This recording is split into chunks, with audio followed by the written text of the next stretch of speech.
Welcome to magical studies. आज हम discuss करेंगे फ्राइड साइको एनालिटिक थ्योरी के बारे में, या हम कह सकते हैं फ्राइड मनोविश्लेषणात्मक सिद्धांत के बारे में। फ्राइड एक ऐसे साइकोलॉजिस्ट थे जिन्होंने बताया था कि अनकॉन्शियस माइंड या अचेतन मन का हमारे ह्यूमन बिहेवियर पर कितना प्रभाव पड़ता है, वो एक व्यवहार पे कितना असर डालता है, उसको उसने सबसे पहले फ्राइड ने समझाया था। और उन्होंने मन को 3 हिस्सों में बांटा था। उन्होंने कहा था जो हमारा मन है वो 3 भागों में बटा होता है, अचेतन मन, अर्धचेतन मन और सचेतन मन। तो हम सबसे पहले सचेतन मन मीन्स हमारे कॉन्शियस माइंड से स्टार्ट करते हुए अपनी थ्योरी को आगे बढ़ाते हैं। जो हमारा कॉन्शियस माइंड होता है या सचेतन जो मन होता है वो क्या कहता है कि जितने भी हम सारे काम करते हैं वो सारे हमारे कॉन्शियस माइंड के थ्रू किए जाते हैं। इट मीन्स हम ये कह सकते हैं कि करंट स्टेट ऑफ माइंड जो है वो हमारा कॉन्शियस माइंड होता है।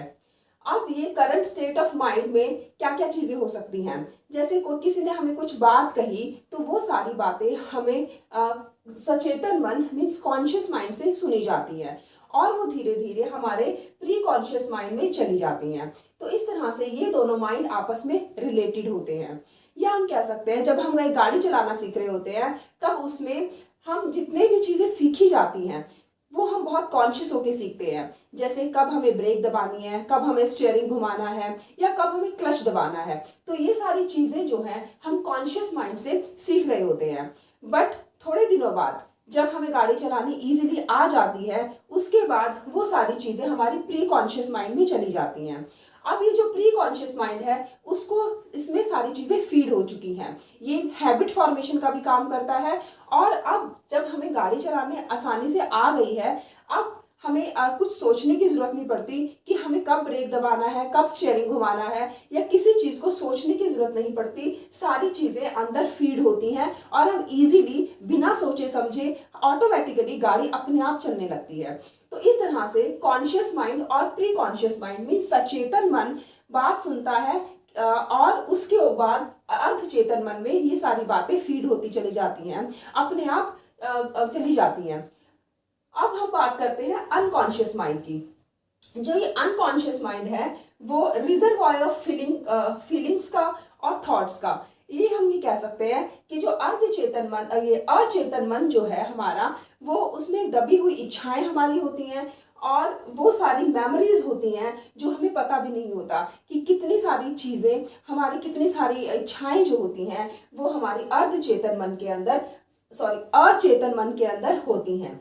और ये outside of our conscious awareness, और हमें ये इन चीजों के बारे में मालूम भी नहीं होता कि हमारी अचेतन मन में कितनी सारी तो बिना हमारे अवेयर के इसमें बहुत सारा पावर होता है। हम ये कह सकते हैं हमारी मन का 90% जो होता है वो हिस्सा अनकॉन्शियस माइंड के अंदर होता है और सिर्फ 10% जो हम काम करते हैं, जो हम अपनी इच्छाओं से सुन रहे होते हैं, बता रहे होते हैं, वो सब सिर्फ 10% काम करता है। बाकी सारा जो पावर है वो हमारा अनकॉन्शियस माइंड के अंदर होता है। अब ये जो अनकॉन्शियस माइंड है वो इट, ईगो और सुपर ईगो के साथ किस तरह से रिलेट करता है। अगर हम सुस्त बैठे हैं और एकदम से हमने बहुत कोई अच्छा सा गाना सुना जो हमारे पसंद का है तो हम एकदम से एनर्जी फील करते हैं। वो एनर्जी कहाँ से आई? अनकॉन्शियस माइंड वो एनर्जी प्रोवाइड करता है कि जो भी हम चाहते थे, ये हमारे अनकॉन्शियस माइंड में जो चाहता था हमारा अनकॉन्शियस माइंड, वो उसको मिल गया और वो एकदम से एनर्जी फील करने लग गया। तो ये इस तरह से अनकॉन्शियस माइंड जो होता है वो हमारे पीछे काम कर रहा होता है और हमें उन चीजों के बारे में पता भी नहीं होता कि ये हमारे साथ ऐसा था, इसलिए ऐसा हुआ था। तो ये जो होता है अनकॉन्शियस माइंड जो होता है बहुत ही पावरफुल होता है और ये पीछे पीछे काम कर रहा होता है हमारे बिना नॉलेज के, हमें कुछ समझ नहीं होता, पता नहीं होता। अब इड की बात करते हैं। जो इड होती है, जो फ्राइड ने जो बताया था कि जो इड है वो हमारी मूल प्रवृत्तियां शो करती है। मूल प्रवृत्तियां हमारी हो गई जैसे हमें भूख प्यास लगना, या बायोलॉजिकली हम बायोलॉजिकल एक कंपोनेंट मानते हैं, ये एक बायोलॉजिकल कंपोनेंट है। ये जो जो बायोलॉजिकल कंपोनेंट है ये प्लेजर प्रिंसिपल पे काम करता है। अब ये प्लेजर प्रिंसिपल क्या होता है? देखो, प्लेजर प्रिंसिपल है कि जो चीज मुझे चाहिए वो अभी चाहिए, उसको हम प्लेजर प्रिंसिपल कह सकते हैं। जैसे अगर एक बच्चे को जिद करता है, वो किस वजह से करता है? अपने ईड की वजह से। उसकी मूल प्रवृत्ति है, वो अनकॉन्शियस माइंड उसके पीछे काम कर रहा होता है और उसको वो चीज जो है वो अभी चाहिए।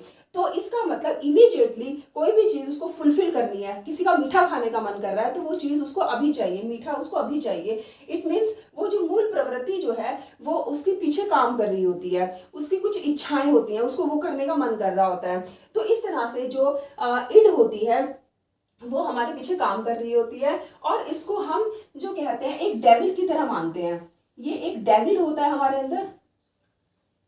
फ्राइड ने बताया था ये एक डेविल है और ये बहुत सेल्फिश है, बहुत नीडी है, इसको बहुत सारी चीजें चाहिए और ये अब सिर्फ अपने बारे में सोचता है और ये किसी के बारे में नहीं सोचता और इसको प्लेजर चाहिए होता है, अपने जो भी चीजें होती हैं उसको चाहिए होती हैं।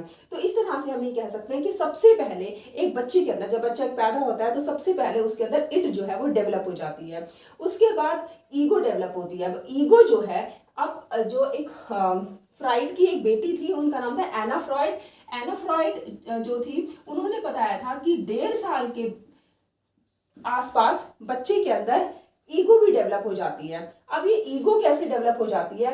अब बच्चे को जैसे अगर उसके टॉयज होते हैं उनके साथ लगाव हो जाता है, उसको लगता है कि ये मेरा टॉय है, अहम आ जाता है, मेरे हाथ पे चोट लगी है, मुझे दर्द हो रहा है, मतलब अहम जो है उसको समझ आने लग जाता है कि ये मेरी चीजें हैं, ये मेरा टॉय है, मेरा हाथ है, अगर इस पर चोट लगी है तो मम्मा मेरे हाथ पे चोट लगी है। इस तरह से वो समझाने लग जाता है। तो इस तरह से ईगो जो है वो ईगो जो है 1.5 साल के बाद बच्चे के अंदर सबसे पहले ईड डेवलप हुई है, उसके बाद ईगो डेवलप हुई है और सुपर ईगो जो है समाज के साथ सीखते सीखते उसके बाद सुपर ईगो भी डेवलप हो जाती है।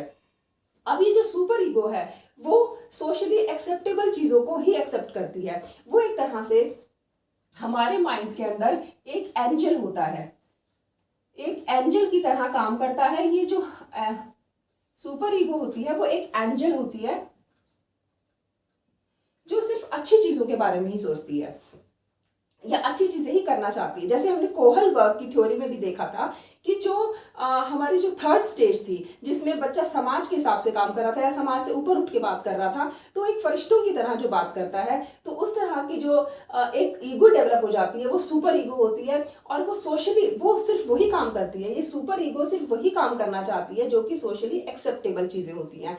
तो इस तरह से हम ये कह सकते हैं, इसको पर अहम कहते हैं। ये अहम से भी ऊपर उठ के बात करती है और ये अपना प्लेजर नहीं चाहती बिल्कुल भी। ये एंजल है और ये सिर्फ समाज के हिसाब से या समाज में जो अच्छा समझा जाता है उसी हिसाब से काम करती है।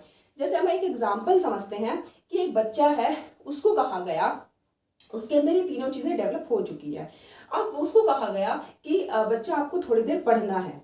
तो पढ़ने के लिए अब बच्चा क्या कहेगा कि अब उसका मन तो कर रहा है कि वो कार्टून देखे, मतलब उसकी इड कह रही है कि वो कार्टून देखना चाहता है, बट उसको अब मम्मी का कहना मानना उसकी सुपर ईगो कह रही है कि उसकी सुपर ईगो है कि उसको अब मम्मा का कहना मानना है, थोड़ी देर पढ़ना है।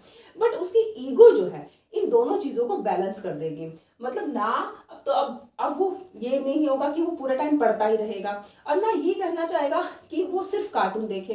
तो उसकी जो ईगो होगी वो अपनी मम्मा से जाके कहेगी कि मम्मा मुझे आधा घंटे मतलब पढ़ने के बाद मुझे खेलने भेज देना या कार्टून देखना, आधे घंटे के बाद मैं कार्टून देखना चाहता हूँ। तो जो ईगो है वो इन दोनों चीजों को बैलेंस कर देती है। तो इस तरह से हमारी ईगो जो है वो काम करती है, हमारी जो अहम है वो काम करना शुरू कर देती है, बैलेंस रखती है, बैलेंस स्थापित कर लेती है सुपर ईगो और इड के बीच में। और ये जो होती है सुपर ईगो बहुत बाद में डेवलप होती है, पर टाइम के साथ डेवलप हो जाती है, जो हमें अच्छा करना सिखाती है, समाज से एक्सेप्टेबल चीजें, समाज में जो अच्छा समझा जाता है वो चीजें हमें करने को कहती है। और इड जो है सिर्फ हमारा प्लेजर चाहती है, हमारी जो इच्छाएं हैं उनको पूरा करना चाहती है और ईगो हमारा बैलेंस बना देती है। तो इस तरह से हम इसको समझ सकते हैं कि जो इड की जो फ्राइड की जो मनोविश्लेषणात्मक सिद्धांत जो था वो उसने मन को 3 हिस्सों में बांट के और इड, ईगो और सुपर ईगो को कोरिलेट करके आपस में इन तीनों माइंड्स को और इस तरह से अपनी थ्योरी दी और अनकॉन्शियस माइंड का जो या इड का जो रोल था वो हमें समझाने की कोशिश की। तो ये थी हमारी आज की थ्योरी। नेक्स्ट टाइम हम ह्यूमनिस्टिक थ्योरी के बारे में बात करेंगे। और आप वीडियो को लाइक, शेयर और सब्सक्राइब करते रहिए और मेरे साथ ऐसे ही जुड़े रहिए। और आप अगर कोई कमेंट देना चाहते हैं, कोई एडवाइस करना चाहते हैं, कोई सजेशन देना चाहते हैं तो प्लीज़ कमेंट बॉक्स में ज़रूर लिखिए। अपनी क्वेरीज भी पूछ सकते हैं और आप मेरे साथ ऐसे ही जुड़े रहिए। Thank you.